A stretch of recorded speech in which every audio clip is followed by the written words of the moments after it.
Sasa mpige naye mbinja. Aha. Sasa nisipige mbinja. Cheki mimi sipendi hizo tabia zako. Twende huku. Kontena. Mtihani nakupita jomba. Mtihani nakupita. Tulia. Nimepeana assignment darasani, mlikuwa wapi? Mlikuwa wapi? Makaveli. Wewe Makaveli pita hii pande hii. What are you doing? I've been given some assignment to do na bado mko hapa. God have mercy upon us. Wewe, hebu shikilia hapo, shikilia mchanga haraka, usiniletee ujinga wenu. Shika hapa haraka. Sema Makaveli teacher. How are you? Kumanina. Nini? Nimepeana assignment. Mbona mshiki huyu teacher? Nimepeana assignment, achana na wewe. The others are learning, you are busy. I've done the assignment. Wewe Makaveli sasa wewe Makaveli.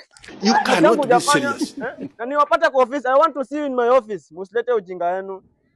The others are learning, you are busy roaming around na hamna kitu kufanya, na nimepeana kazi huko mfanye. Tupatane kwa ofisi huko.